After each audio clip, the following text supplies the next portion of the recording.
کیسے ہوا، کیسے گئے پیغمبر، آپ معراج پڑھوا رہے ہیں، اگر بول دیتے میں تفصیل میں نہ جاتا۔ نبی چلے، کس کے ساتھ ہیں؟ جو لینے آیا اس کے ساتھ ہیں، جبریل امین ساتھ ساتھ چل رہے ہیں۔ سوچو نا کہاں تک گئے پیغمبر، ساتھ ساتھ چل رہے ہیں، ساتھ ساتھ چل رہے ہیں۔ ایک منزل آئی جہاں جبریل کے قدم رک گئے، جبریل کے قدم رک گئے۔ کہا جبریل تم رک کیوں گئے، آؤ نا میرے ساتھ۔ کہا اللہ کے رسول معذرت، اب اگر بال برابر بھی یہاں سے آگے بڑھ جاؤں، یہ جملہ یاد رکھنا تبھی نتیجے میں لطف آئے گا، اگر بال برابر یہاں سے آگے بڑھ جاؤں تو سارے بالوں پر جل کے راکھ ہو جائیں گے ہمارے۔ ابھی بھی سناٹا ہے، نہیں سمجھے؟ جبریل نے بتا دیا کہ دیکھو میں ملک ہوں، اپنی حدیں پہچانتا ہوں، کہ تم جیسا انسان نہیں ہو کہ جہاں چاہتے ہو چل کے بیٹھ جاتے ہو۔ سلام علیہ محمد علیہ محمد، اپنی حد پہچانتا ہوں۔ تو اب یہ تو طے ہو گیا نا، اور کیجیے گا، میری طرف رہیے گا، یہ طے ہو گیا کہ نبی جہاں گئے وہاں جبریل نہیں پہنچ سکے، رک گئے۔ اب جبریل کون ہے یہ بتانے کی ضرورت ہے۔ جبریل امین ملک نہیں ہے، سردار ملک ہے، مگر وہاں نہیں جا سکے جہاں تک پیغمبر گئے۔ اب کیا کروں میں، آپ مجھے بلوا رہے ہیں تو مجلس لمبی ہو جائے گی۔ کہاں تک گئے، کہاں تک گئے؟ دنا فتدلا فقاب قوسین او ادنا۔ ضمن یہ کہہ دوں کہ نبی اللہ سے قریب ہوئے، اور اتنے قریب ہوئے کہ دو کمانوں یا اس سے کچھ کم کا فاصلہ رہ گیا۔ دل نہیں لگ رہا آپ کا؟ کیا میں چہرے پڑھ لیتا ہوں، اتنی قیامت کی بات پیش کرنے جا رہا ہوں۔ دو کمانوں یا اس سے کچھ کم کا فاصلہ رہ گیا۔ کبھی آپ نے غور کیا یہ اللہ نے کیوں کہا کہ دو کمانوں حبیب محبوب کے بیچ میں دو کمانوں کا فاصلہ رہ گیا؟ دو لاٹھی کا فاصلہ کہہ دیتے، دو گز کا فاصلہ کہہ دیتا اللہ، 2 میٹر کا فاصلہ، 2 قدم کا فاصلہ۔ توجہ ہے نا؟ نہیں، 2 کمانوں۔ کیا کمان کا ترجمہ کرنا پڑے گا کیا؟ تیر جانتے ہیں، کمان نہیں جانتے؟ 2 کمانوں۔ دیکھیے یہ قرآن ہے، اس میں استعارے لفظی کثرت سے استعمال ہوتا ہے۔ 2 کمانوں یا اس سے کچھ کم کا فاصلہ رہ گیا، تو اللہ طے کر دے کہ وہ کم کہے کے لیے بتا دے تو عالم الغیب ہے کہ اتنا رہ گیا کہ نہیں۔ ہم نے اس لیے کہا 2 کمانوں یا اس سے کچھ کم کا فاصلہ رہ گیا تاکہ واجب الوجود رہے، ممکن الوجود رہے، اور گاڑی گردوں کا مجلس رکھ لی۔ اور جو ہے لہذا 2 کمانوں اس سے کم کا فاصلہ رہ گیا۔ اب ہم اللہ سے سوال کریں کہ پروردگارا یہ 2 کمانیں ہماری سمجھ میں نہیں آئی، پروردگارا یہ 2 کمانوں کا مطلب کیا ہے؟ کہ ان 2 کمانوں کو اپنے وجود میں تلاش کر۔ نہیں، سو گئے۔ ان 2 کمانوں کو اپنے وجود میں تلاش کر۔ سنریہم آیاتنا فی الآفاق وفی انفسہم، ہم نے آفاق میں اپنی نشانیاں پھیلا رکھی ہیں اور تمہارے وجود میں بھی اپنی نشانیاں پھیلا رکھی ہیں۔ یہ 2 کمانیں ہماری نشانی ہیں۔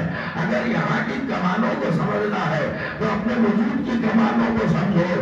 اب ہم نے غور کیا، ہمیں تو نظر آئی نہیں، یا اللہ ہمیں تو وہ 2 کمانیں نظر نہیں آ رہی ہیں۔ تو اللہ آواز دے گا کہ ذرا آئینہ دیکھ لے تو صاف کمانیں نظر آئیں گی۔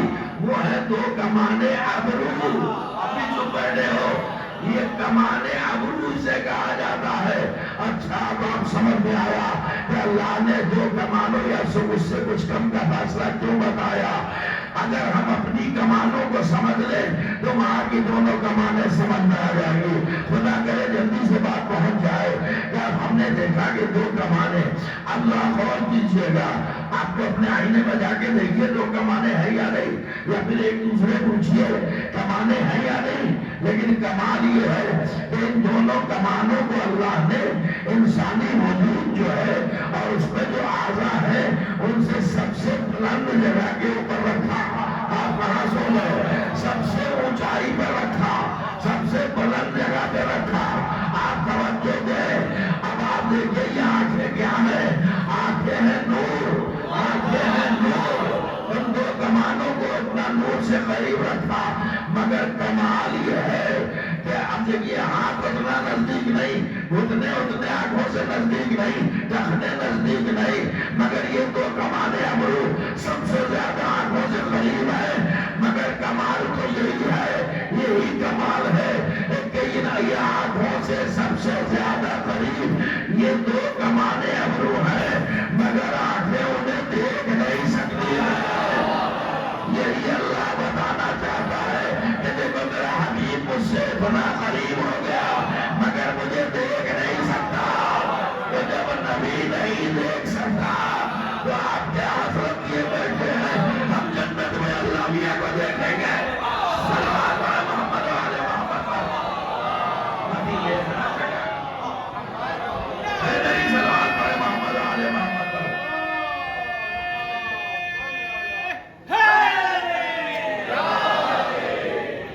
اللہ دیکھنے کی چیز ہے کیا؟ وہ مانتی چیز ہے کیا؟ ہم اسے دیکھ لیں گے؟ خدا کا سب سے پیارا نبی جب خود نہ دیکھ سکا تو کون دیکھے گا؟ ارے موسیٰ نہ دیکھ سکے، سب تو پتا ہے آپ کو۔ قوم نے ضد کی، اللہ کو منوا دو رہے، ذرا دکھا دو۔ یا اللہ تجھے دیکھنا چاہ رہے ہیں۔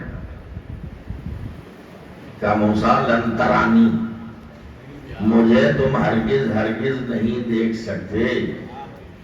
اب آپ دیکھیں بات میں بات نکلتی ہے، موسیٰ جیسے نبی سے اللہ نے کہا تم تو مجھے ہرگز دیکھ ہی نہیں سکتے، میں دکھائی دینے کی چیز نہیں ہوں۔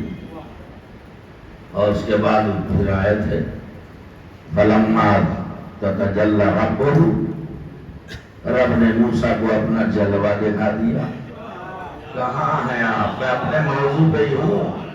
یا اللہ دو رخی باتیں تیری ہوتی ہیں کیا؟ معاذ اللہ، تو نے پہلے کہہ دیا لن ترانی، تم مجھے ہرگز نہیں دیکھ سکتے، اور پھر اسی میں تو کہہ رہا ہے، توجہ ہے نا، اسی سوال کے جواب میں کہہ رہا ہے فَلَمَّا تَتَجَلَّى رَبُّهُ، اور جب موسیٰ کے رب نے اپنا جلوہ دکھایا، یا اللہ تو نظر نہیں آتا۔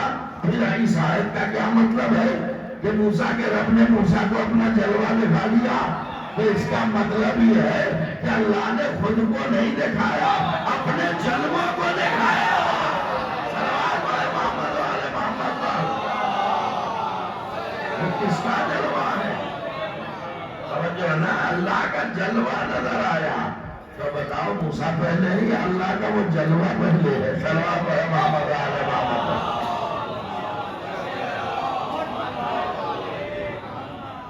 چلیے اب آ گیا منزل کے اوپر میں۔ اب مسجد کسے کہتے ہیں؟ خود طے کرنا کہ یہ اول ہے یا نہیں۔ ابھی تو آخر کی بات نہیں کر رہا ہوں، کروں گا انشاءاللہ۔ یہ اول ہے یا نہیں؟ تو مسجد کے معنی بتاؤ۔ سجدہ یعنی وضع الجبہۃ علی الارض، پیشانی کا زمین پر رکھ دینا۔ پھر بعد میں بات نکلے پیشانی کا خاک پر رکھ دینا۔ اگر آپ سناٹے میں، اس کا مطلب ہے کہ میں کو الفل بک رہا ہوں کیا؟ جائیے باہر نکل کے کسی پڑھے لکھے مولوی سے پوچھنا، اجھل سے نہیں، اسے پوچھنا ذرا سجدے کی تعریف کریں تو یہی سجدے کی تعریف ملے گی، وضع الجبہۃ علی الارض، پیشانی کا خاک پہ رکھ دینا۔ اس کا مطلب ہے کہ اصل سجدہ ہی ہے پیشانی کا خاک پہ رکھنا۔ اور اگر کسی خاک میں خون حسین ملا ہو، صلوات علی محمد و آل محمد پر، اگر اس پر ہم سجدہ کریں تو ریاکشن کیا ہے؟ ایک حیدری سلوات پڑھیے محمد و آل محمد پر۔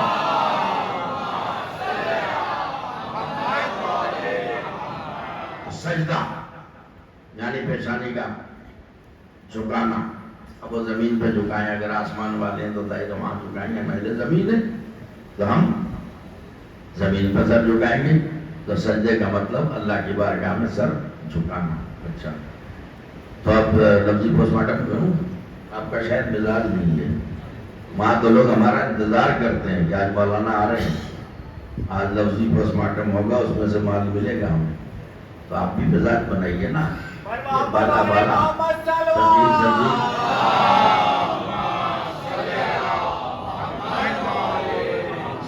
یہی گفتگو سنتے سنتے تھوڑا آپ لوگوں کا بھی مزاج چینج کیجیے، آپ اپنا اسٹینڈرڈ باقی رکھیے۔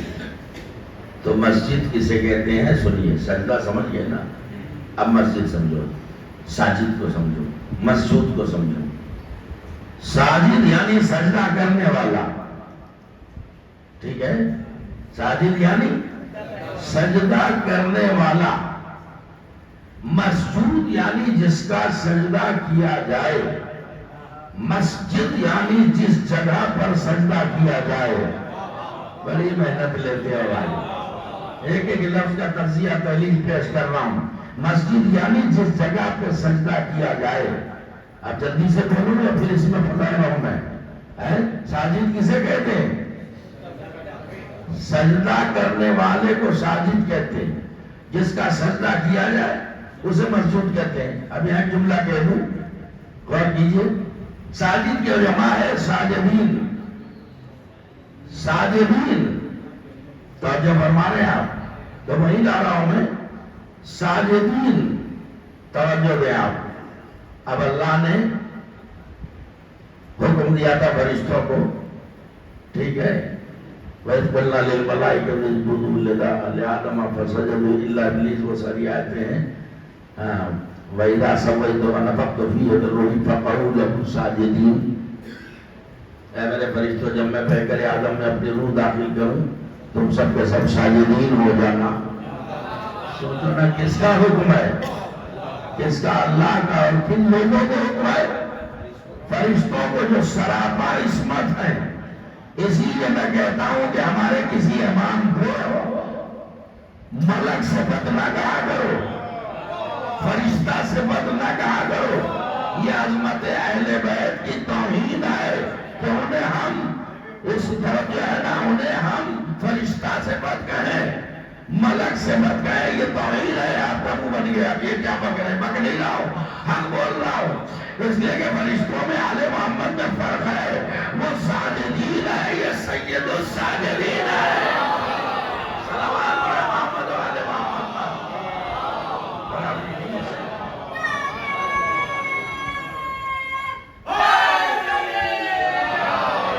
تھوڑا سا دل لگائیے تو جلدی سے بیان کو سمجھیں۔ اب بتا، مسجد کسے کہتے ہیں؟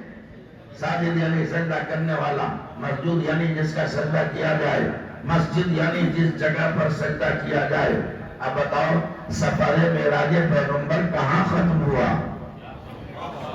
اب خود ہی پہچاننا، یہ اول ہے یا نہیں؟ کہاں ختم ہوا؟ جس جگہ سفر معراج پیغمبر تمام ہوا اس جگہ کا نام بھی ہے مسجد۔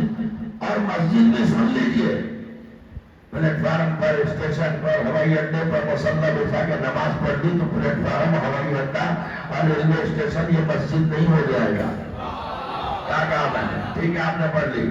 اب اصطلاح شرع میں سنیے، مسجد کسے کہتے ہیں؟ یہ تو لغوی معنی ہے، اگر لغت کے معنی پر چلے تو پھر تو پلیٹ فارم اور جو ہے آپ کا جو اسٹیشن اور ہوائی اڈا ساری مسجد ہو جائیں گے۔ نہیں، اصطلاح شرع میں مسجد اس مخصوص مقام کو کہتے ہیں جہاں روزانہ ایک جماعت آکے نماز پڑھتی ہو، سجدے کرتی ہو، جہاں پوری ایک جماعت آکے سجدے پہ سجدے کرتی ہو۔ اب یہی رات بھر بولوں گا میں، ایک پوری جماعت جو وہاں آکے جہاں سجدے کرتی ہو اسے اصطلاح شرع میں مسجد کہا جاتا ہے۔ اور نبی کا سفر تمام ہوا جہاں، اس کا نام ہے اصطلاح قرآن میں مسجد۔ تو اس کا مطلب یہ ہے کہ نبی کے وہاں پہنچنے سے پہلے بھی سجدے ہو چکے۔ اب بتاؤ نا سناٹے میں کس نے سجدے کیے؟ بھائی کس نے سجدے کیے؟ جو سردار ملک ہے، جو فرشتوں کا سردار ہے، وہ تو وہاں پر نہ پڑھ سکا، تو کیا کوئی ملائکہ نے کیا ہوگا سجدہ؟ لہذا ماننا پڑے گا کہ سفر معراج پیغمبر کے پہلے عالم انوار میں کچھ ہستیاں تھیں کہ جنہوں نے عالم نور میں اللہ کے سجدے کیے۔ صلوات علی محمد و آل محمد۔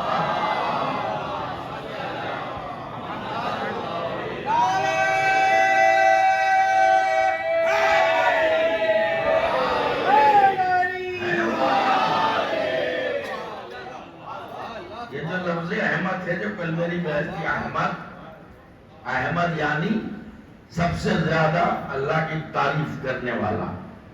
تو آپ سوچتے ہیں کب سے اللہ کی تعریف کر رہے ہیں, کب سے اللہ کی بات کر رہے ہیں, کب سے اللہ کے سجدے کر رہے ہیں. پہچانو, قرآن کے حوالے سے اہل بیت کو پہچانو. میرے دوستو اور عزیزو, اب ایک لفظ محمد کی تشریح تھوڑی سی رہ گئی تھی. احمد کو بتایا میں نے, محمد یعنی پڑھایا ہوا سبق تو پوچھوں گا بھائی, سبق پڑھایا میں نے پوچھوں گا. محمد یعنی احمد یعنی سب سے زیادہ تعریف کرنے والا. محمد یعنی جس کی سب سے زیادہ تعریف کی جائے. تو عالم انوار میں حضور کا نام احمد اور عالم اجسام میں آپ کا نام محمد. اب مجھے محمد کے معنی بتاؤ, اس لیے کہ کل بتا چکا ہوں میں, بطور تذکر یاد دلا رہا ہوں. محمد, یہ بتائیے نام کس نے رکھا؟ گھر میں بچہ ہوتا ہے تو نام کون رکھتا ہے؟ دادا, دادی, نانا, نانی, امی, پاپا. گھر کے بڑے بوڑھے بزرگ وہی تو نام رکھتے ہیں. تو گھر میں بزرگ ہوتے ہیں جب بھی تو نام رکھ دیتے ہیں. کچھ لوگوں کو اللہ نے ایسے وقت پیدا کیا ہو جب کوئی بڑا بوڑھا بھی نہیں تھا, تو نام کون رکھے گا؟ جس نے پیدا کیا اس نے نام رکھا. اگر اس جملے پر نہ کھلیا تو میں سمجھوں گا میرے ساتھ ناانصافی ہو رہی ہے, اور حق کے ساتھ ناانصافی ہو رہی. کبھی ناانصافی حق کے ساتھ نہ کرنا, میں حق بیان کر رہا ہوں. اب آپ سوچئے نام کس نے رکھا؟ اللہ نے نام رکھا ہے نا. اب آئیے, نام تو آپ بھی رکھتے. کسی کا نام علی, کسی کا نام حسن, کسی کا نام حسین, کسی کا نام محمد رکھ دیا آپ نے. تو علی کے معنی کیا ہے؟ علی یعنی اونچا, بلند. تو جو ہے نا, نام تو بیٹے کا علی رکھ دیا ہم نے. زندگی میں کبھی کوئی بلند کام اس نے کیا ہی نہیں, سارے کام گھٹیا کیے. ارے بھائی مثال دے رہا ہوں, الزام بڑھ دینا. ہاں ہے, نام رکھ دیا محمد, یعنی ہر حال میں قابل تعریف. تو جو ہے نا, لیکن کبھی زندگی میں قابل تعریف کوئی کام ہی نہیں کیا. تو بھائی نام محمد ہے تو اس کا کچھ تو اثر آئے. نام علی رکھتا ہے کچھ تو اثر آئے. تو آخر وجہ کیا ہے کہ ہم نے بڑے خلوص سے محمد نام رکھا, تو اس نے ساری زندگی کوئی قابل تعریف کام نہ کیا. ہم نے بڑے خلوص سے علی نام رکھا, اس نے کبھی کوئی بلند کام ہی نہیں کیا. آخر اس کی وجہ کیا ہے؟ اس کی وجہ یہ ہے کہ میں نے نام تو رکھ دیے لیکن میں عالم الغیب نہیں تھا. میں عالم الغیب نہیں تھا, جھٹکے میں بس نام رکھ دیا. توجہ ہے نا. لیکن یہی نام اگر کوئی ایسی ہستی رکھے جو عالم الغیب ہو, تو بھی اللہ جو ہے نام نہیں رکھ رہا ہے, اپنے نبی کے کردار کی گارنٹی دے رہا ہے.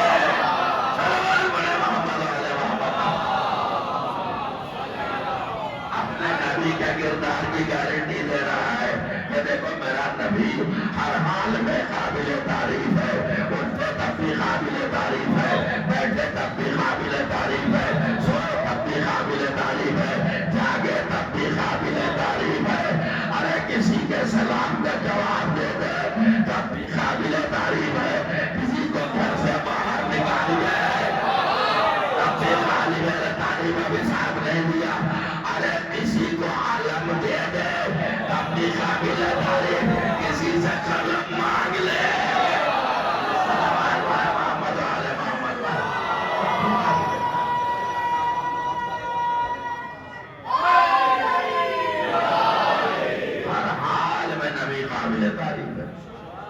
اللہ نے محمد نام رکھ کے بتایا, خبردار پوری زندگی میرے نبی کے کسی فعل پر, کسی عمل پر انگلی نہ اٹھانا.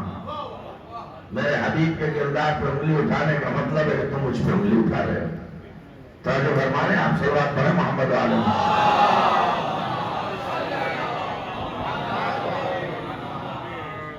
اب یہی اول ہیں اور یہی آخر ہیں. اس بحث کو چھیڑوں یا چھوڑوں؟ تھک جاتے ہیں آپ بہت جلدی. میں جانتا ہوں کاروباری لوگ ہیں آپ, خستگی تو ہوتی ہے, لیکن یہ فرش اللہ ہی تو ہے جہاں ساری خستگی دور ہو جاتی ہے. اب آئیے, اب اللہ کو آپ کیسے پہچانیں گے؟ پہلے میں آپ آج کے شب کے تقاضے کو پورا کر, کیسے پہچانیں گے اللہ کو؟ بار بار میں کہہ رہا ہوں وہ ہے لامحدود، ہم ہیں محدود، ٹھیک ہے؟ وہ ہے واجب الوجود، ہم ہیں ممکن الوجود۔ اب دیکھیے بزرگوں سے جو سرمایہ ملا اس کو پہنچانا ہم لوگوں کی ذمہ داری ہے۔ کسی بزرگ خطیب کا یہ جملہ ہے کہ واجب الوجود ہے، ہم ممکن الوجود ہیں۔ اب دیکھیے ڈائریکٹ ہمارا رابطہ ہو ہی نہیں سکتا ہے، کہتے ہیں کہ وہ ہے واجب الوجود، توجہ ہے نا؟ اس کے وجود کا تقاضا یہ ہے، اس کے توجہ دیجیے گا کہ اس کے وجود کا کمال یہ ہے کہ وہ ہم تک آ نہیں سکتا، ہمارے امکان کی کمزوری یہ ہے کہ ہم وہاں تک جا نہیں سکتے ہیں۔ تو اب بتائیے اللہ نے ہمیں پیدا کہے کو کیا ہے؟ یہ بات سے بات نکالیے تبھی کسی نتیجے تک پہنچیں گے۔ کیوں پیدا کیا؟ مقصد ہے یہ زندگی، یہ بھی ایک سفر ہے نا، مبدأ زندگی، منتہا زندگی، مقصد زندگی، سو گئی۔ یہ بڑا مسئلہ ہے، بہت جلدی ٹھنڈے ہو جاتے ہیں آپ۔ مبدأ سفر زندگی کیا ہے؟ انا للہ، منتہا زندگی کیا ہے؟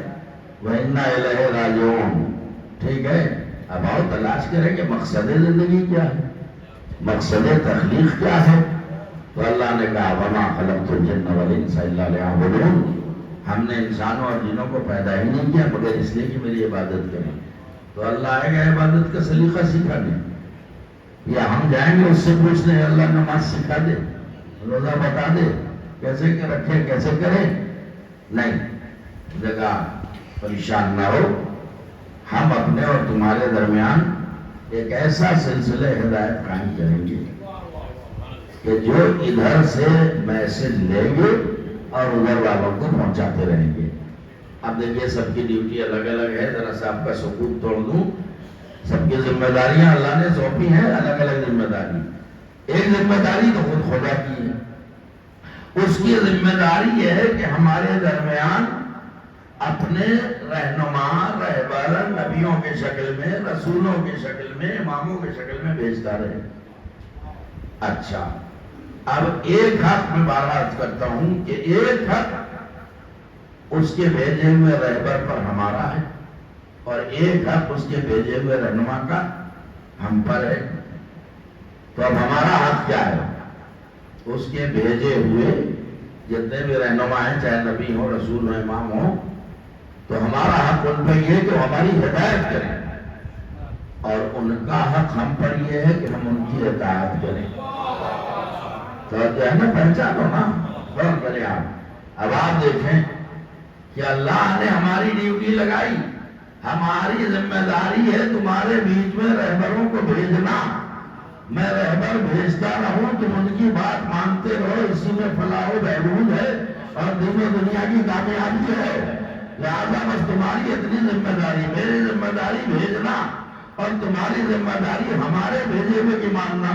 لیکن یہ انسان بھی اتنا ضدی ٹھہرا کہ اس نے بھی طے کر لیا کہ اللہ ہم تیرے بھیجے کی نہیں مانیں گے، ہم تو جب مانیں گے اپنے بھیجے کی مانیں گے۔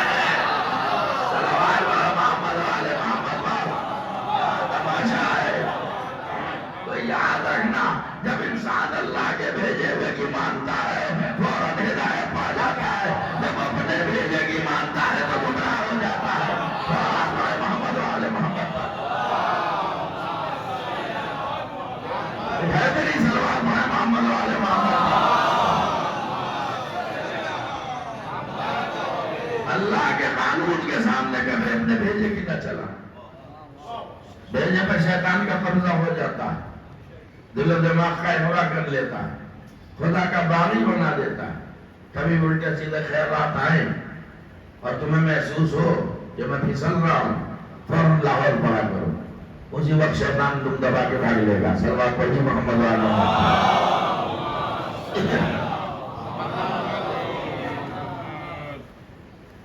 تو حضور والا آخر مخلوق پڑھوں یا اب یہ اول مخلوق میں الجھا رہا ہوں؟ ٹائم کھنچتا جا رہا، چلو ٹائم دے دو تھوڑا سا تاکہ آج یہ بحث ختم کر دوں میں۔ یہی اول، پھر کیا عظمت ہے اہل بیت، اور قرآن میں نے عنوان رکھا ہے. اب اس قرآن کی جو آیتیں اس کی تائید میں حدیث بھی پڑھتا ہوں، میں پڑھ ہی رہا ہوں، کیونکہ وہ حدیث جو ہے وہ الگ سے تو ہے نہیں، وہ بھی کلام الہی ہے.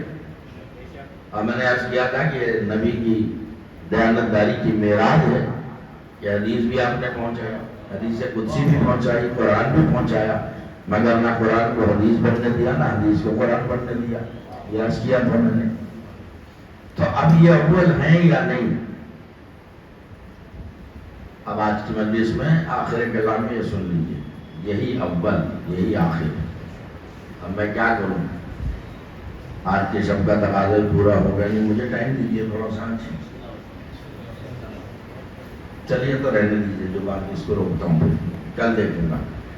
چونکہ ابھی جو میں نے بحث چھیڑی ہے کہ اس کا عرفان کیسے حاصل ہو، اس کی معرفت کیسے حاصل ہو، تو اس لیے چلیے تبرکاً حدیث قدسی پڑھ دے رہا ہوں تاکہ آپ سوچیں گے کہ پرسوں سے وعدہ کیے جا رہے ہیں. نہیں پڑھ دیتا ہوں میں، بہت مشہور ہے، علماء سے آپ نے سنا ہوگا، لیکن اپنے اپنے حساب سے سب اس میں نتیجہ دیتے ہیں.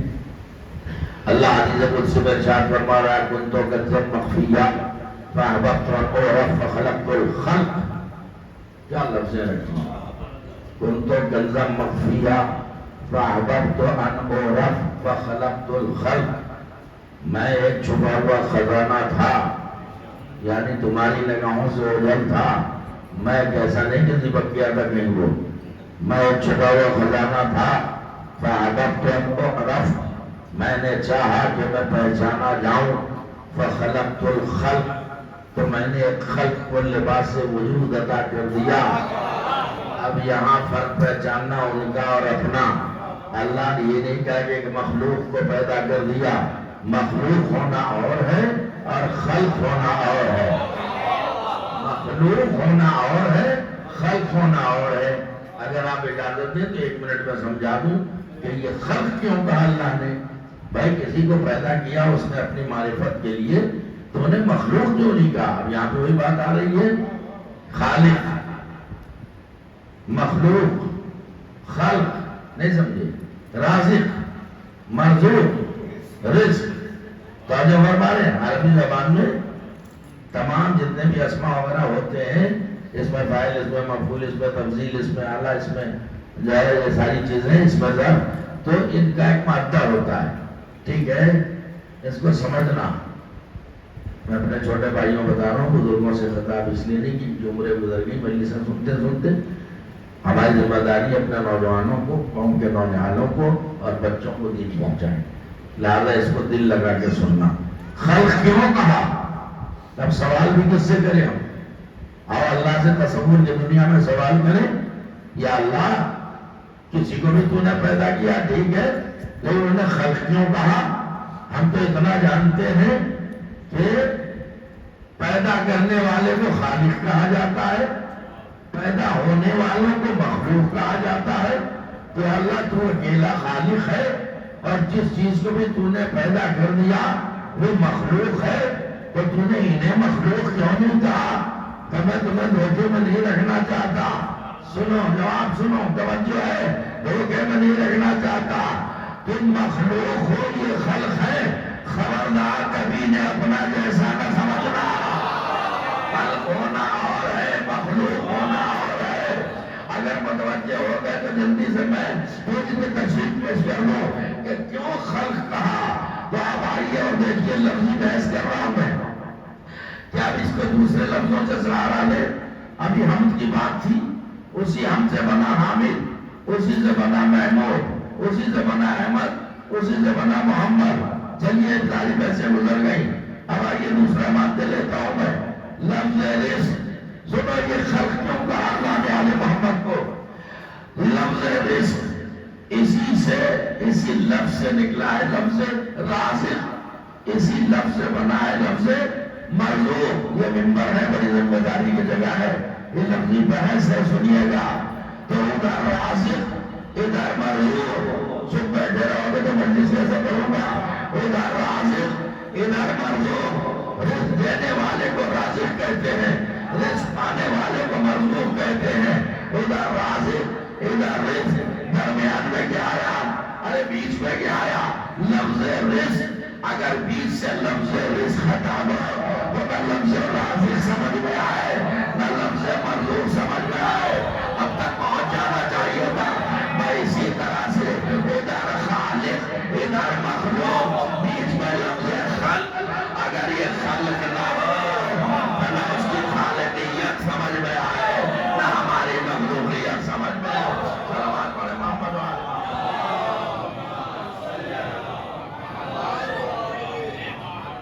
اول مخلوق ہے، یعنی اللہ نے مخلوق نہیں کہا، خلق کہا۔ اب سمیٹتا ہوں بات کا، ساتھ کی رات کے تقاضے میں 7 منٹ میں پورے کر دوں گا۔ تو میں کہوں گا کہ اللہ تیری معرفت حاصل کرنا، تیری عبادت کرنا یہ سب واجب ہے، تو ہم کیسے تیری عبادت کریں، کیسے تیرے احکاموں پر عمل کریں؟ تو پریشان نہ ہو، ہمیں ایک رابطہ قائم کیے دے رہے ہیں، ایک سلسلہ ہدایت قائم کیے دے رہے ہیں۔ اب اس نے اپنی صفات کا مظہر بنا کے کچھ لوگوں کو دنیا میں بھیج دیا۔ تھک گیا آپ تو 12 بج جائیں گے، پھر ایسے نہیں، اپنی صفات کا مظہر بنا کے بھیجا۔ اب اس کے صفات کی کوئی بھائی گنتی ہے؟ بولیے، کوئی گنتی ہے بھیا؟ آگے بیٹھے ہو تو بولنا بھی ذمہ داری ہے، کوئی گن سکتا ہے؟ میں صفات ثبوتیہ کی بات کر رہا ہوں۔ صفات ثبوتیہ، صفات سلبیہ، ایسا بچپن میں پڑھا ہوگا، پتہ نہیں پڑھا نہیں پڑھا، نہ پڑھا تو اب پڑھ لینا، اس کے صفات کو گن نہیں سکتا۔ تو اب بتائیے، مجھے تو سالوں سال رہنا پڑے گا ایک ایک صفت کو مجلس پڑھنے کے لیے، اشرا چاہیے، ٹھیک ہے؟ تو آج کی شب کی مناسبت سے ربط کے طور پر اللہ کی 2 صفتوں کا ذکر کریں تاکہ یہاں بھی آپ عظمت اہل بیت کو پہچانیں اور قرآن سے پہچانیں۔ اللہ کا ارشاد ہو رہا، الا لہ الخلق والامر، خلق بھی اللہ کے لیے ہے اور امر بھی اللہ کے لیے ہے۔ ارے یہاں خلق کے کیا معنی؟ اس کا مطلب خلق اب وہ خلق نہیں، یہاں خلق سے مراد کچھ اور ہے اور امر سے مراد کچھ اور ہے، تو پھر یہاں بھی غور کرنا ہوگا۔ قرآن دعوت فکر دیتا ہے، اللہ کا ارشاد ہے، چھوٹی سی آیت بڑا سا مطلب، الا لہ الخلق والامر، یاد رکھو، آگاہ ہو جاؤ، خلق بھی اللہ کے لیے ہے، امر بھی اللہ کے لیے ہے۔ تو اس کا مطلب یہ ہے کہ اللہ کی ایک صفت کا نام ہے صفت خلق اور ایک صفت کا نام ہے صفت امر۔ کہ وجود کی بھی 2 قسمیں ہوں گی، ایک توجہ دو نا، دل لگاؤ، ایک ہوگا وجود خلقی اور ایک ہوگا وجود امری۔ تو وجود خلقی کسے کہتے ہیں؟ وجود امری کسے کہتے ہیں؟ اللہ نے جن چیزوں کو صفت خلق سے پیدا کیا اسے کہا جاتا ہے وجود خلقی، اور جن چیزوں کو اللہ نے صفت امر سے پیدا کیا اسے کہا جاتا ہے وجود امری۔ اب اس کا بھی ثبوت میں قرآن سے دوں گا، وجود خلقی وجود امری دونوں کا ثبوت قرآن سے میں دوں گا۔ تو آپ بتائیے کہ وجود خلقی اور امری میں فرق کیا ہے، یہ بھی تو پتہ ہونا چاہیے۔ تو میں عرض کر دوں کہ اللہ جو ہے جن چیزوں کو اپنے صفت خلق سے پیدا کرتا ہے اس کے بننے میں ٹائم لگتا ہے، اور جن چیزوں کو اللہ صفت امر سے پیدا کرتا ہے اس کے بننے میں ٹائم نہیں لگتا ہے۔ دونوں ثبوت دوں گا میں۔ چنانچہ ارشاد ہو رہا ہے، الذی خلق السماوات والارض فی 6 ایام، اللہ کہہ رہا ہے قرآن میں، الذی خلق السماوات والارض، خلق کی لفظ ہے، خلق السماوات والارض فی 6 ایام، ہم نے آسمانوں اور زمینوں کو 6 دنوں میں پیدا کیا۔ ہم نے آسمانوں زمینوں کو 6 دن میں پیدا کیا، آپ نے وہ نہیں کیا کہ اللہ تو قادر مطلق ہے، اور تجھے 6 دن کیوں لگا دیے؟ کہ یہاں مجھے اپنی صفت خلق کا اظہار کرنا ہے، توجہ ہے نا۔ اور اب اس کی صفت امر کیا ہے؟ انما امرہ اذا اراد شیئا ان یقول له کن فیکون۔ بے شک اللہ کا عمل یہ ہے کہ جب وہ کسی شے کا ارادہ کرتا ہے تو وہ شے فوراً ہمارے لیے وجود میں آ جاتی ہے. ارے نہیں پہنچے مجھے تھکا دیا میرے دوستوں اور عزیزوں. تو اب اللہ نے اس کائنات میں اپنے کچھ خاص بندوں کو اپنی صفت خلق کا مظہر بنا کے بھیجا اور کچھ بندوں کو صفت عمل کا مظہر بنا کے بھیجا. مگر ذہن میں یہ بات محفوظ رکھو کہ صفت خلق سے جو چیز بنتی ہے اس میں ٹائم لگتا ہے. صفت عمل سے جو چیز بنائی جاتی ہے اس کے بننے میں ٹائم نہیں لگتا ہے. یہاں دل لگا دینا میرے دوستوں اور عزیزوں. آپ قرآن سے پوچھیں صفت خلق کی کیا مثال ہے اور صفت خلق کا کون مظہر ہے. مثال کو دے دی کون مظہر ہے تو قرآن نے آواز دی انی اخلق لکم. توجہ ہے نا. انی اخلق لکم من الطین کحیاۃ الطیر فانفخ فیہ فیکون طیرا. جناب عیسیٰ کا قول ہے قرآن میں موجود ہے. جو عیسیٰ نے کہا وہ قرآن کی زینت بن گیا کہ میں تمہارے لیے مٹی سے پرندے بناتا ہوں پھر اس میں پھونک مارتا ہوں تو وہ سچ مچ کا پرندہ بن کے اڑنے لگتا ہے. سچ مچ کا پرندہ بن کے اڑنے لگتا ہے. تو کیا یہ بتائیے وہ جو مٹی سے پرندہ بنایا اتنی جلدی بن گیا ہوگا؟ کھیت میں گئے ہوں گے, جنگل میں گئے ہوں گے, مناسب مٹی تلاش کی ہوگی, ہیولا سے سورج بنائی ہوگی, منقار فٹ کی ہوگی, چونچ لگائی ہوگی, پر فٹ کیے ہوں گے, پر لگائے ہوں گے. ارے بے پر کی نہیں اڑانا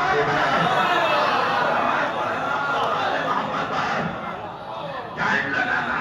تو عیسیٰ نے ایک پرندہ بنایا تو اس کے بنانے میں اتنا ٹائم کیوں لگ گیا؟ اس لیے کہ اللہ نے عیسیٰ کو اپنی صفت خلق کا مظہر بنا کے بھیجا ہے. لہٰذا عیسیٰ جو بنائے رسول بنائے گے اس میں ٹائم لگے گا. لیکن اللہ جنہیں اپنی صفت عمل کا مظہر بنا کے بھیجتا ہے وہ اگر شیر قالین کو اشارہ کرتا ہے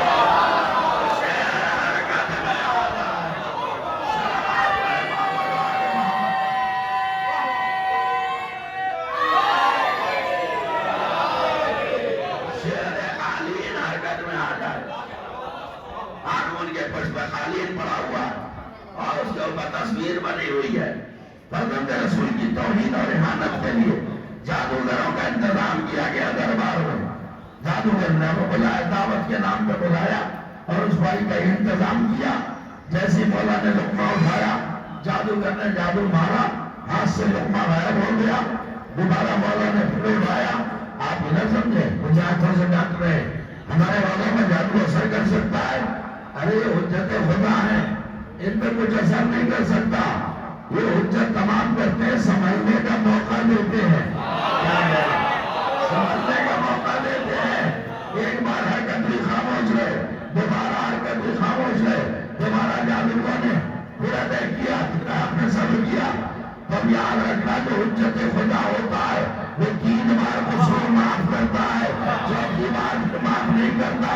چوتھی بار جب جادو مارا گیا تو امام رضا متوجہ ہوئے شیر قالین کی طرف, جن کی شہادت کی شمعات متوجہ ہوئے آواز دو شیر قالین فرزند رسول کی توہین ہو رہی ہے, کوئی تماشا دیکھ رہا ہے. بھئی حرکت دیکھنا تھا, یہ سننا تھا کہ شیر حرکت میں آ گیا اور آپ چپ بیٹھے ہیں. وہ حرکت میں آ گیا, آپ تصویر بن کے بیٹھ گئے. تصویر حرکت میں آ گئی کیونکہ یہ صفت عمل کا مظہر ہے.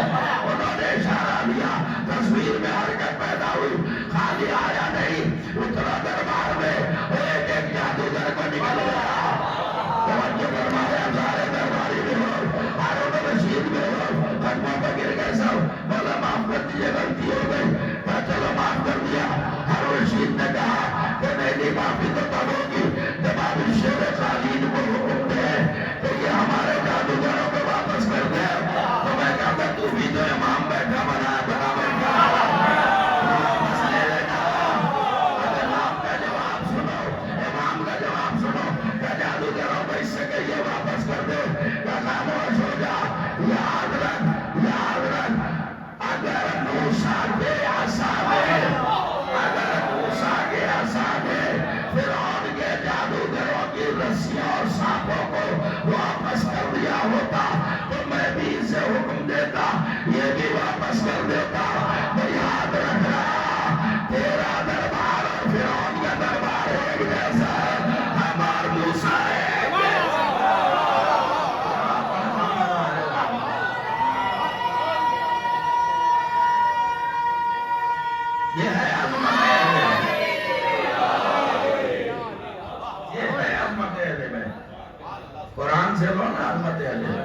چلیے آپ نے ساتھ دے دیا، بات بھی میری ختم ہو گئی۔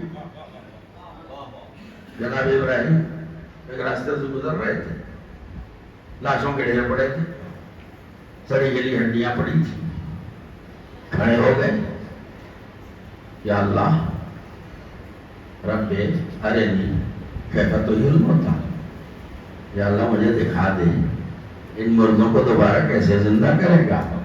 آپ لہجہ پہچانیے، لہجہ، یا اللہ مجھے دکھا دے ان مردوں کو دوبارہ کیسے زندہ کرے گا۔ بھائی قرآن پڑھ رہا ہوں میں، کیسے زندہ کرے گا؟ مشیت کی آواز آئی، اَوَلَا تُؤْمِنُ، ابراہیم کیا تم ایمان نہیں رکھتے؟ قال بلا، جلدی سے کہا ہاں کیوں نہیں، ایمان رکھتا ہوں، وَلَٰكِن لِيَطْمَئِنَّ قَلْبِي، چاہتا ہوں مجھے دکھا دے کیسے زندہ کرے گا تاکہ مجھے اطمینان قلب کو حاصل ہو جائے۔ اب بھی سمجھ میں نہ آیا، ایمان اور ہے اطمینان اور ہے، تاکہ مجھے اطمینان حاصل ہو جائے۔ اور اللہ نے کہا ٹھیک ہے جاؤ، 4 پرندے لاؤ، سب قرآن میں لے آئے، ذبح کرو انہیں، ذبح کر دیا، قیمہ بناؤ، قیمہ بنا دیا، مکس کرو، 4 الگ الگ پرندے، چاروں کے گوشت کا قیمہ بنوا کے اللہ نے کہا مکس کرو، مکس کر دیا، جاؤ 4 پہاڑیوں پہ جاؤ۔ آپ سمجھیں بات کو، اس کے ہر کام میں ایک حکمت ہوتی ہے، کوئی مصلحت ہوتی ہے۔ یا اللہ یہ زندہ کر کے دکھا دینا، تم کیا جانو میں کیا پیغام دے رہا ہوں۔ پہاڑیوں پہ جاؤ، 4 پہاڑیوں پر ان ٹیموں کو، 4 حصے کو الگ الگ 4 پہاڑیوں پر رکھ کے آؤ۔ ایک پہاڑی پہ اتنا سا رکھا، وہاں اتنا سا رکھا، ادھر آ جاؤ، نیچے آ جاؤ۔ ارے پکروانا ہے تو وہیں سے پکروا لو، کیا کہہ رہا ہوں، کہنا ہے نیچے آؤ۔ اب ایک ایک پرندے کا نام لے کے پکارو، جس پرندے کا نام لے کے پکارو گے اسی کے گوشت مخلوط گوشت سے الگ ہوں گے اور تمہارے سامنے جوڑتے چلے جائیں گے، پھر ان کی مقدار فٹ کر دینا، پرندے بن جائیں گے، اڑنے لگیں گے۔ یہی ہوا۔ تو یا اللہ پکارنا تو وہیں پکروا دیتا، یہ پہاڑی کے نیچے کیوں بلایا؟ توجہ، کیا تمہیں یہ بھی تو بتانا ضروری ہے کہ نبی کی آواز پر پرندے اور جانور بھی آ جاتے ہیں۔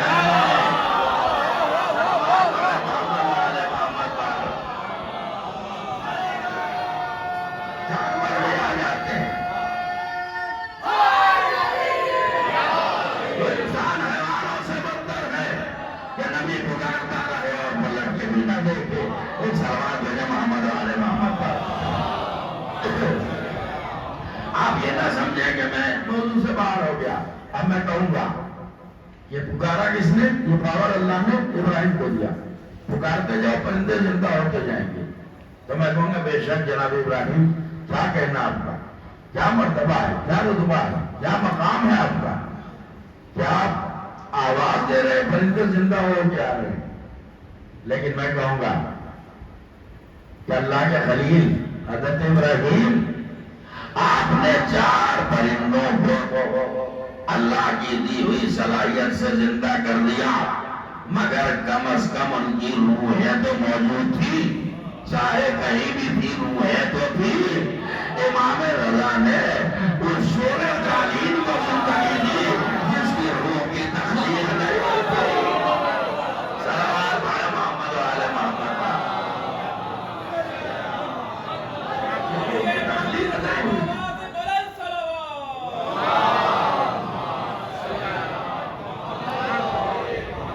اسی لیے انہیں اولو الامر کہا جاتا ہے۔ کیوں؟ اس لیے کہ یہ اللہ کی صفت امر کے مظہر ہے۔ چلیے آئندہ گفتگو کا موقع ہوا تو کروں گا میں۔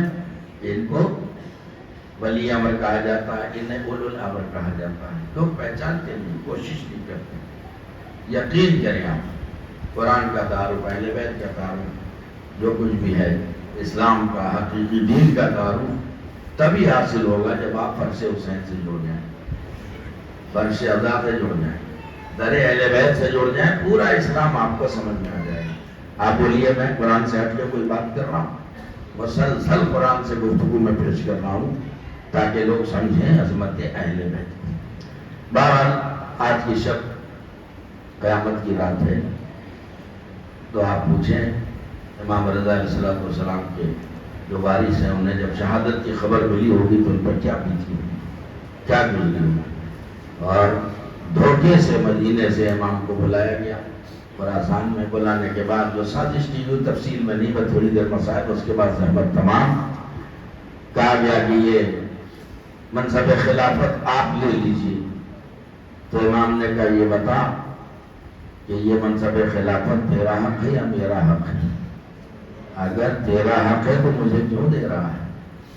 اگر میرا حق ہے تیرا نہیں ہے تو جو چیز تیری نہیں ہے اسے دوسروں کو دینے کا کیا حق ہے؟ یہ کیا پیاری بات ہے، ختم ہوئی میری گفتگو۔ تو امام نے منع کر دیا کہ نہیں، جس خلافت کے مسند پر تو بیٹھا مجھے نہیں چاہیے۔ تو اس نے اصرار کیا کہ آپ ولی عہدی قبول کر لیجیے۔ اب مصلحت کا تقاضا یہی تھا، کیونکہ اندرونی طور پر بہت سی باتیں لوگوں کو نہیں معلوم، دھمکی دی گئی تھی جب ظاہر پردیش میں ہے نا امام، کہ اگر ولی عہدی بھی ٹھکرا دی آپ نے تو پھر آپ کو قتل کر دیا جائے گا۔ امام نے کہا کہ ٹھیک ہے، ایک شرط ہے، اور وہ یہ ہے، پہلی شرط یہ ہے کہ میں امور مملکت میں کوئی دخالت نہیں کروں گا۔ دوسری شرط یہ ہے کہ میرا دروازہ بند نہیں رہے گا۔ دربار کی شام تھی نا، 10 بجے مثلا گیٹ بند، تو آپ نے وہ نہیں کیا۔ امام رضا علیہ السلام سے کہا گیا کہ سارے دروازے دربار کے بند ہو جاتے ہیں، آپ اپنا گیٹ کیوں نہیں بند کرنے دیتے؟ دیکھو امام ہو تو ایسا۔ تو امام نے فرمایا کہ نہیں، میرے دروازہ جو ہے میرے گھر کا مسلسل کھلا رہے گا۔ کہ آخر کیوں سب کے دروازے بند ہو جائیں گے، آپ کا کیوں کھلا رہے گا؟ کا پتہ نہیں کب کس مومن کو کون سا مسئلہ درپیش ہو، تو اس مومن کو اگر مجھے جواب دینا ہوگا تو میں دھکھنڈی لگا کے کیسے سو جاؤں گا؟ تو آج بھی آپ جا کے زیارت کو، اللہ سب لوگوں کو زیارت نصیب ہو۔ واحد روضہ امام رضا علیہ السلام کا ہے جو 24 گھنٹے جس کا دروازہ کھلا رہتا ہے۔ اب امام کو جو ہے دھوکے سے بلایا گیا، انگور میں زہر ملا کے اور امام کے سامنے رکھا گیا۔ اللہ اکبر۔ امام نے کھانے سے انکار کیا کہ نہیں، آپ ہمیشہ ہماری طرف سے جو ہے وہ سوء ظن رکھتے ہیں، آپ کھا کے دیکھیے اس سال کے انگور جو ہیں وہ کتنے اچھے ہیں۔ تو امام نے کہا جنت کے انگور اس سے کہیں زیادہ اچھے ہیں، کہ آپ چکھیے تو صحیح۔ اللہ اکبر۔ اس کے بعد اس نے ایسے دھمکی دی کہ اگر انگور نہیں کھایا تو آپ کو قتل کر دیا جائے گا۔ لہذا امام نے مصلحتاً ایک انگور منہ میں رکھا اور کھڑے ہو گئے۔ اب ایک مرتبہ حکیم وقت نے سوال کیا، مرشد نے پوچھا کہ فرد رسول کہاں جا رہے اے نبی زادے، کہاں جا رہے ہو؟ وہی جا رہا ہوں جہاں تم نے بھیجا ہے۔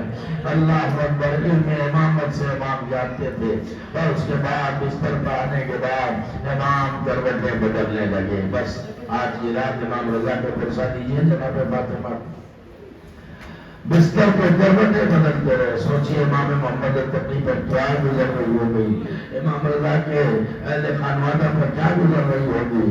اب آپ ہی کی ایک بہن کا نام ہے فاطمہ بنت موسی بن جعفر، جنہیں معصوم خون بھی کہا جاتا ہے۔ خراسان میں بھائی پہ کیا گزر گئی ذرا بہن کو پتہ نہیں ہے۔ بچن جملے مسائل پر زحمت تمام کرتا ہوں۔ اب امام تو وہاں شہید ہو گئے اور قیامت برپا ہو گئی، یہاں بہن کو خبر نہیں، لیکن دل دھڑک رہا ہے، روح کا روح سے تعلق ہوتا ہے نا، دل دھڑک رہا ہے۔ اچانک آپ نے پروگرام بنایا کہ مدینہ چھوڑ کے میں بھی خراسان جاؤں گی، ذرا میں بتا تو کروں میرے بھائی کی کوئی خیریت نہیں مل رہی ہے۔ ابھی تو سواری خون پہنچی تھی، خون سواری پہنچی تو کیا دیکھا شیعوں کے گھروں پہ کالے جھنڈے لگے ہوئے ہیں۔ آپ نے سوال کیا یہ کالے جھنڈے ہمارے چاہنے والوں کے گھروں پہ کیوں لگے ہوئے ہیں؟ کیا بیٹی آپ کو معلوم نہیں ہے آپ کے بھیا کو زیر نواز سے شہید کر دیا گیا؟ اب بھائی کی خبر شہادت سن کے جناب فاطمہ کے اوپر معصوم خون کے اوپر کیا گزری اس کا اندازہ لگائیں۔ آپ زیادہ دن زندہ نہ رہ سکی، خراسان پہنچنے سے پہلے خود میں ہی آپ کی وفات ہو گئی۔ اللہ اکبر۔ میں کہوں گا اے معصوم ہو، ارے آپ بھائی کی خبر شہادت برداشت نہ کر سکی،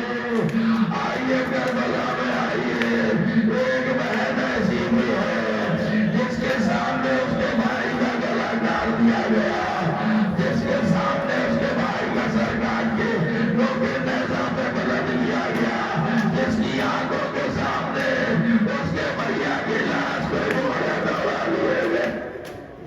اللہ اکبر۔ بس 2 منٹ میں مجلس تمام ہے۔ عزیزو آپ نے بہت ساتھ کیا میرا، مگر ہم چھٹیاں پیسہ چل رہے ہیں۔ یہ مہینہ جناب رحمت سے بھی مبالغ ہے۔ جب لٹا ہوا قافلہ کربلا سے 11 محرم کو روانہ ہوا، بہت مختصر 1 منٹ میں مجلس تمام۔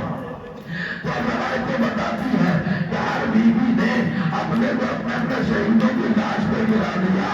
لیلا اجمل کی لاش سے لپٹ گئی، ریان علی اکبر کی لاش سے لپٹ گئی، ام تلوار ارے قاسم کی لاش سے لپٹ گئی، زینب کس کی لاش سے لپٹی اور محمد کی لاشوں سے نہیں، ارے اس میں سے میں پہنچی کیا سیدہ بلال زخموں سے چھوٹ جس کا لاشا بڑا تھا، زینب نہیں ہو جانے کے بعد روایت کے فکر پیش کروں گا۔ 3 باتیں سنیے زینب کی۔ روایتیں بتاتی ہیں کہ زینب نے پہلے بھائی کے لاشے کا طواف کیا، پھر جھکتے غور سے بھیا کے لاشے کو دیکھا اور پہلا جملہ دیا آباد یا انداز ہے، ارے کیا تو ہی میرا بھائی ہے، اداداروں نے کہا بتا کر دینا۔ دوسرا جملہ زینب نے کیا کہا، آواز میرے بھیا وہ کون سا دن تھا کہ جب میں آپ کو گوشت سے نہ دیتی تھی، کبھی گوشادی چھوڑتی تھی، کبھی گلا چھوڑتی تھی، کبھی ہاتھوں کو گوشت سے دیتی تھی، مگر میرے بھیا تم ہی بتاؤ کہ بہن کہاں سے چھوٹ گئے، بدن کا کوئی حصہ سلامت نہیں ہے۔ اب آخری جملہ سنا رونے کا بتا کر دو، آواز میرے بھیا تیری غربت کو میری یاد فرمان، اے میرے باجا مجھے بچپن کا ایک واقعہ یاد آ رہا ہے، بھیا میں بہت چھوٹی تھی، آپ بھی ابھی چھوٹے تھے، میں نماز صبح پڑھ کے دادی بات میں مصروف ہوئی، دادی باتیں نماز صبح پڑھ کے میں ذرا دیر کو بستر پر لیٹ گئی، اچانک سورج نکل آیا، سورج کی ہلکی ہلکی کرنیں میرے بدن کو پڑنے لگی، ادھر سے آپ کا گزر ہوا، بھیا مجھے اچھی طرح یاد ہے آپ نے گوشت سے نہ اتاری اور جب تک میرے بدن کو دھوپ پڑتی رہی آپ اپنی رضا کا سہارا کیے کھڑے رہے، مگر میرے بھیا آج کے بعد ارے کربلا کی تپتی زمین پر کربلا کی دھوپ میں پڑا ہے اور بدلنے کے لیے مجبور ہے کہ ظالموں نے سر پہ بیٹھا بھی نہ چھوڑی، ورنہ تیری ہوئی آلاش میرے کا اولاد دیتی۔ سَيَعْلَمُ الَّذِينَ ظَلَمُوا أَيَّ مُنقَلَبٍ يَنقَلِبُونَ أَلَا لَعْنَةُ اللَّهِ عَلَى الْقَوْمِ الظَّالِمِينَ۔ پروردگار آواز کر محمد و آل محمد علیہ السلام کا دنیا میں جہاں جہاں مومنین مومنات آباد ہو سب کی جان و مال و عزت آپ ان کی حفاظت فرما، بارگاہ میں جو پریشان حال ان کی پریشانیوں کو دور فرما، جو مقروض ان کا قرض ادا فرما، جو بے روزگار انہیں روزی عطا فرما، جو بے عمل انہیں اعمال صالحہ کی توفیق عطا فرما، جو مشتاق یا جو زیارات انہیں جو زیارات سے مشرف فرما، جو بیمار انہیں شفاء کامل صحت عاجل عطا فرما، ہمارے درمیان سے جو مومنین مومنات گزر چکے ان کی مغفرت فرما، ہمارے قلیل اعمال قبول فرما، یتیم گناہوں کو معاف فرما، ہم سب کو اتحاد و اتفاق کی توفیق عطا فرما، ہماری مسجد و ماباؤں مدرسوں کو آباد رکھ، علماء اعلام کا سایہ ہمارے سروں کو سلامت رکھ، پروردگار تمام مزارات مشرفہ مقامات مقدسہ کی حفاظت فرما، اور ہمارے امام زمان علیہ السلام کے ظہور کو تعلیم فرما، ہم سب کو ان کے جانثاروں میں شامل فرما، ماتم حسین۔